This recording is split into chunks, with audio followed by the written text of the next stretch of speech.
ক্ষমতায় কেউ স্থায়ী হয় না, হোক না শেরেনা কিবা হাসিনা, চেয়ারটা চিরকাল থাকে না। ক্ষমতায় কেউ স্থায়ী হয় না, মুজিবুর বেশি দিন থাকেনি, জিয়াউর কেউ তো রাখেনি। মুজিবুর বেশি দিন থাকেনি, জিয়াউর কেউ তো রাখেনি। এরশাদ চলে গেছে পৃথিবী ছেড়ে, এরশাদ চলে গেছে পৃথিবী ছেড়ে, কেউ আজ তার কথা কয় না। ক্ষমতায় কেউ স্থায়ী হয় না, হাসিনা ক্ষমতা ধরে রাখতে আয়না ঘর বানিয়েছিল, জনগণের রোশানলে দাদার দেশে পালিয়ে গেল। হাসিনা ক্ষমতা ধরে রাখতে আয়না ঘর বানিয়েছিল, জনগণের রোশানলে দাদার দেশে পালিয়ে গেল। ডিবি হারুনের পাশে আর, ডিবি হারুনের পাশে আর পরিমণিদের দেখা যায় না। ঠিক না বেঠে? এই যুবকেরা বলে না ঠিক না বেঠে? এই পাশের লোক বলে না ঠিক না বেঠে? এখন আর তাদের পাশে সুন্দরী সুন্দরী রমণীগুলো আর যায় না, আর যায় না। আবার বঙ্গবন্ধুর স্ত্রীর চরিত্রে অভিনয় করল তিশা। আপনারা তারা নাম জানেন কি? ফেরদৌস নাকি যেন ইমরোজ তিশা। এই তিশার স্বামীর নাম হলো কি? মোস্তফা সরোয়ার ফারুকি। একদিকে বঙ্গবন্ধুর স্ত্রীর চরিত্রে অভিনয়, আবার আর একদিকে এই আল্লাহর ওলি উপদেশটাও হয়। মানে গাছেরটাও খাবে, তলারটাও কুড়াবে, একটা ওই দিকে একটা এই দিকে, তাও অসুবিধে নেই। আমি বললাম হইতেই পারে, সবাই কপালে তো আর হেদায়েত জোটে না। লুত আলাইহিসসালামের স্ত্রীর ওর কি কপালে হেদায়েত ছিল? ছিল না। নূহ আলাইহিসসালামের স্ত্রীর কপালে হেদায়েত ছিল।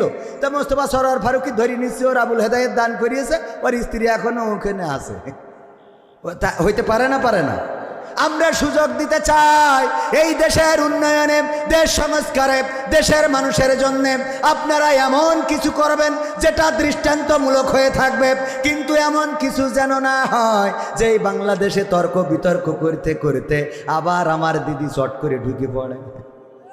কথা কয় না? এমনি তো না থেকে তাই বাইরেতে বলছে খেলা হবে। ঠিক না বেঠে? ওগো আমার ভাইয়েরা, যারা আওয়ামী লীগ করেন মনে করতে পারেন আপনাদের সাথে আমাদের দ্বন্দ্ব আছে না? নাই। আপনাদের সাথে দ্বন্দ্ব নাই, আপনারাও রাজনীতি করেন, কোনো অসুবিধা নাই। আপনারা রাজনীতি করবেন, মিছিল করবেন, মিটিং করবেন, কোনো আপত্তি নাই। কিন্তু কয়দিন আগে ওয়াজ করতে আসলাম, হতে দিচ্ছিলেন না কেন?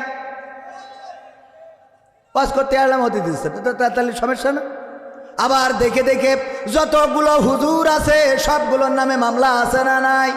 যেই কটা দাড়িওয়ালা টুপিওয়ালা এই বাংলাদেশে যেইগুলো ইতিহাস শ্রেষ্ঠ আলেম, সেই আলেমগুলোর হাতে হাত কড়া লাগাইছে না লাগায় নাই? হাত কড়া লাগালো মামুনুল হকের হাতে, হাত কড়া লাগালো আমির হামজার হাতে, ফাঁসির কাস্টে ঝুলালো মতিউর রহমান নিজামী, ফাঁসির কাস্টে ঝুলালো আমাদের কামারুজ্জামান, আলী হাসান, মোহাম্মদ মুজাহিদ, কাদের মোল্লা সহ এই বাংলাদেশকে যারা ভালো চেয়েছে, যারা বাংলাদেশকে প্রকৃত অর্থে ভালোবেসেছে, তাদেরকে ফাঁসির কাস্টে ঝুলিয়েই ক্ষান্ত হয় নাই। কোরআনের পাখি আল্লামা দেলোয়ার হুসাইন সাইদি 13টা বছর কারারুদ্ধ করে রেখে ক্ষান্ত হয় নাই। এই মানুষটাকে আবার অসুস্থতার কথা বলে জেলখানা থেকে বের করে নিয়ে যে আবার ইনজেকশন পুশ করে তাকে শহীদ করে আল্লাহর কাছে পাঠিয়ে দিয়েছে না দেয় নাই? ওগো আমার ভাইয়েরা, এই কোরআনের পাখিকে হত্যা করা হলো, আলেম ওলামাদেরকে কারারুদ্ধ করা হলো। হক কথা বলে যারা তাদের নামে, কারো নামে 20টা, কারো নামে 25টা, 30টা, অথচ সন্ত্রাসীরা ওপেন ঘুরে বেড়ায়। কত ধর্ষক, তারা ধর্ষণ করে সেঞ্চুরি পালন করেছে না করে নাই? ধর্ষণ করে সেঞ্চুরি পালন করলো। পরিমণি যখন জেলখানায় গেল, জেলখানায় যাওয়ার সময় হাতে মেহেদি নাই, আর যখন বের হইল হাতে মেহেদির রং। ওরা যখন জেলখানায় যায় হাতে মেহেদির রং, আর আমার কোরআনের পাখিরা যখন জেলখানায় যায় তখন বের হওয়ার সময় হুইল চেয়ার, না হইলে হাতের লাঠি আছে না নাই। এক দলের হাতে মেহেদি আর এক দলের হাতে লাঠি, এক দলের হাতে মেহেদি আর এক দল কেন হুইল চেয়ারে করে বের হয়? কথা কয় না।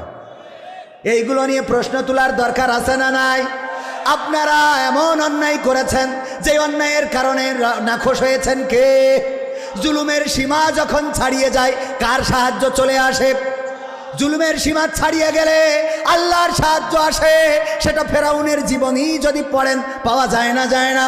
ফেরাউন যখন মুসা আলাইহিস সালামের সাহাবীদেরকে নিয়ে পিছু নিল, মুসা আলাইহিস সালাম যখন চলে গেল নদীর কিনারায়, সাগরের কিনারায় পৌঁছে গেল, ফেরাউন জানে আর পালাবার কোনো পথ নাই, বঙ্গোপসাগরের কিনারায় আছে।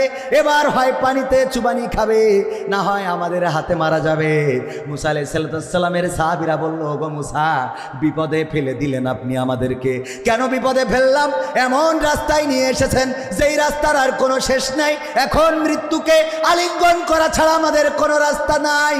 মুসা আলাইহিস সালাম বললেন, আল্লাহ আমাকে বলেছেন লা তাকনাতু মির রাহমাতিল্লাহ, আল্লাহর রহমত থেকে নিরাশ হও না। এখনো আমরা আল্লাহর রহমত প্রত্যাশী। বলল, কি করে আল্লাহর রহমত আর পাবো? এখন তো হয় নদীতে চুবানি খাবো, না হয় ফেরাউনের বাহিনীর ঘোড়ার পদতলে পিষ্ট হয়ে মারা যাব। মুসা আলাইহিস সালাম বললেন, টেনশন করো না, টেনশন করো না। আমাদের অভিভাবক হিসাবে আছেন কে? জোরে বলেন, আছেন কে? আল্লাহ আমাদের অভিভাবক আছেন। আল্লাহ অভিভাবকের দায়িত্ব নিয়েছেন না, দেন নাই? দায়িত্ব নিলেন। মুসাকে বললেন, হাতে কি লাঠি, বাড়ি মারো পানিতে। পানিতে বাড়ি মারলো, রাস্তা হয়ে গেল কয়টা? কয়টা? মুসা আলাইহিস সালাম সাহাবীদের নিয়ে পার হয়ে গেল, আর ফেরাউন এসে বলছে, এটা আমার বাবার স্বপ্ন ছিল। এটা আমার কার স্বপ্ন? বাবার স্বপ্ন যে পদ্মা সেতুর মাঝখান দিয়ে রাস্তা হবে। এই জন্যে তোমরা নামো, নামো, কোনো অসুবিধা নাই। যেই মাঝ বরাবর আসলো, আল্লাহ রাব্বুল আলামিন বললেন কুন ফায়াকুন হয়ে গেল। আল্লাহ বললেন হও, পানি একত্রিত হও, ফায়াকুন হয়ে গেল সাথে সাথে। আর মুসা আলাইহিস সালাম আর ফেরাউনের বাহিনী ওরা ওই পানিতে চুবানি খেয়ে মারা যেতে লাগলো। ফেরেশতা জিবরাইল আল্লাহর নবীকে বললেন, ওগো নবী, ওগো নবী, আমি ফেরাউনকে লাথি দিয়েছিলাম মৃত্যুর সময়। কেন লাথি দিয়ে পানিতে চুবিয়ে দিয়েছিলাম? এই জন্যে আমার আল্লাহর এমন দয়া, এমন মায়া, যদি এই ফেরাউন ওই মুহূর্তে যদি তওবা করতো, আমার আল্লাহ হয়তো ক্ষমা করে দিত। এই জন্য আমি তাড়াতাড়ি ডুবাই দিয়েছি, তাকে মর, তারপরে যা হয় হইবে না। বোঝেননি? আমাদের দেশে এরম আল্লাহর ওলি আছে না নাই? ক্ষমতা ছাড়তেই পারিনি, আগে দেশের বাইরে দিয়েছে, কথা আগে যা, তারপর যা হইবে না। পাঠাইছে না? পাঠাই নাই? ওগো আমার ভাইয়েরা, আল্লাহর রহমত, আমরা আল্লাহর রহমত থেকে নিরাশ হতে পারি না। আল্লাহর রহমত এসে যায় যখন জুলুমের সীমা অতিক্রম করে। জুলুমের সীমা অতিক্রম করেছিল নমরুদ, আল্লাহর নবী ইব্রাহিমকে আগুনে ফেললো। আগুনে ফেলার পরে চিন্তা করলো, আরাম করে দেখবো, সরাসরি সম্প্রচার দেখবো। পায়ের উপরে পা তুলে দিয়ে তারপরে চেয়ার নিয়ে বসলো, আর হুকো টানতেছে যে আজকে কেমন করে ইব্রাহিম জলে পড়ে এইটা দেখবো। এই দেখার জন্যে যখন টেলিভিশন অন করেছে, এরপরে দেখলো সরাসরি সম্প্রচার হচ্ছে। কি সম্প্রচার হচ্ছে? আল্লাহ বললেন, ইয়া নারু কুনি বারদাও ওয়া সালামান আলা ইব্রাহিম। আল্লাহ বললেন, ওগো আগুন, তুমি আমার ইব্রাহিমের জন্য ঠান্ডা আরামদায়ক হয়ে যাও। আর আগুন আরামদায়ক হয়ে গেল, ফুলবাগান হয়ে গেল। নমরুদ সরাসরি সম্প্রচার ৭১ টিভিতে, সময় টিভিতে দেখছিল। দেখতে দেখতে দেখে কি হচ্ছেটা কি? কথা কয় না। ওরে বাবা, তখন না হয় ছিল না, এখন আছে না নাই? এখনকার জামানা হইলে ওই ৭১ও থাকতো, সময় টিভিও থাকতো, ইন্ডিপেন্ডেন্ট থাকতো। আর ওই টেলিভিশনে বসে বলতো, পুলিশে তো ভালো পারফরমেন্স করছে, ডিডিডিডুম, তোমরা পাইতে চাও না কেন? কথা কয় না, তোমরা পাইতে চাও না, এই একই কথা।